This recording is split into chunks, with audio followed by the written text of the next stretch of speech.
ଆପଣ ପୃଥିବୀର ଇତିହାସ ଦେଖିବେ, ଯେଉଁମାନେ ସ୍ୱେଚ୍ଛାଚାରୀ ଯେତେବେଳେ ସେମାନେ ଶାସନ କରନ୍ତି ସେତେବେଳେ ସେ କାହାକୁ ଶୁଣନ୍ତିନି, ନା ଜନସାଧାରଣଙ୍କର ନିବେଦନ ଶୁଣନ୍ତି ନା ତାଙ୍କ ବିବେକର ଡାକକୁ ଶୁଣନ୍ତି।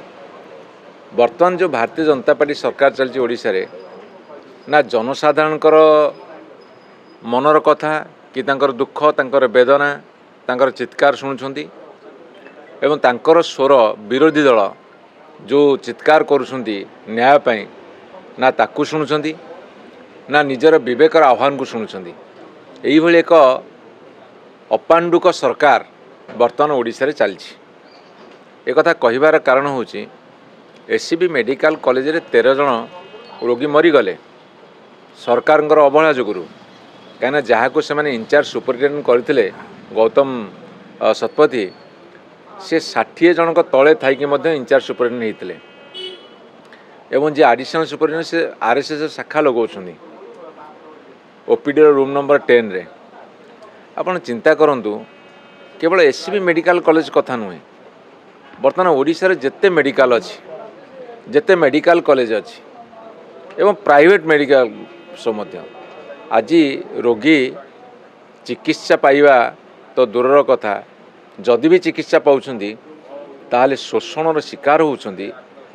ଥରେ ଗୋଟେ ରୋଗୀ ଭିତରକୁ ପଶିକି ଯଦି ବାହାରୁଛି ତାହେଲେ ସେ ଜିଅନ୍ତା ଶବ ହୋଇକି ଫେରୁଛି। ଏତେ ଅର୍ଥନୈତିକ ଦୁରାବସ୍ଥା ତାର ହେଉଛି, ଆଉ ଯଦି ଯେ ଚାଲିଯାଉଛି ତାର ଦୁଃଖ କହିଲେ ନ ସରେ।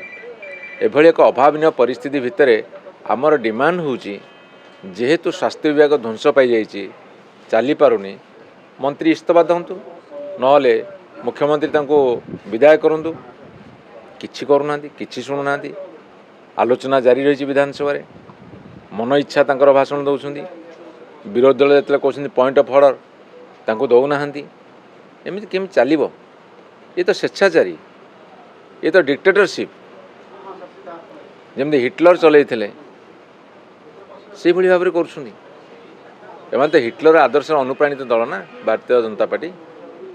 ହିଟଲର ଯେମିତି ଖାକି ପ୍ୟାଣ୍ଟ, ଧଳା ସାର୍ଟ, ବ୍ଲାକ୍ ଟୋପି, ସେଇ ଶାସନ ଚାଲିଛି, ହିଟଲର ଶାସନ।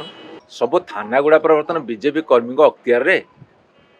ବର୍ତ୍ତମାନ ଯଦି ଆପଣ ବିଭିନ୍ନ ଥାନାରେ ପଚାରିବେ ଏଠି ଇନ୍ସପେକ୍ଟର କିଏ, ସେ କହିବେ ଅମୁକ ହେଉଛି ଏଠି ଅଛି, ସେ ଆମ ବିଜେପିର କର୍ମୀ। ବର୍ତ୍ତମାନ ବିଜେପି କର୍ମୀ ଯାହା କହିବେ ଥାନା ଅଫିସର ଉଠୁ ବସ ହେବେ। ଯେଉଁମାନେ କ୍ରିମିନାଲ ତାଙ୍କୁ ଏସ୍ପି ମାନେ ନମସ୍କାର ପକାଉଛନ୍ତି, ମୁଣ୍ଡିଆ ମାରୁଛନ୍ତି। ଭାରତୀୟ ଜନତା ପାର୍ଟିର ଯେଉଁମାନେ ଗୁଣ୍ଡା ଶ୍ରେଣୀର ଲୋକ, କ୍ରିମିନାଲ ମେଣ୍ଟାଲିଟି, ତାଙ୍କୁ ତ ପୋଲିସ ସଲାମ ଠୁକୁଛି।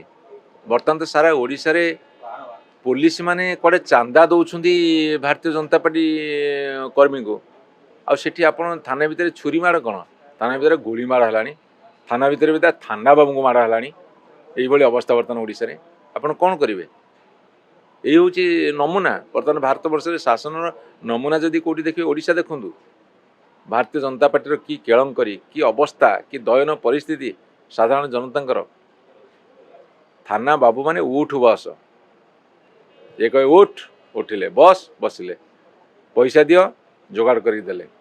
ବର୍ତ୍ତମାନ ଏଇ ଅବସ୍ଥା ସାରା ଓଡ଼ିଶାରେ।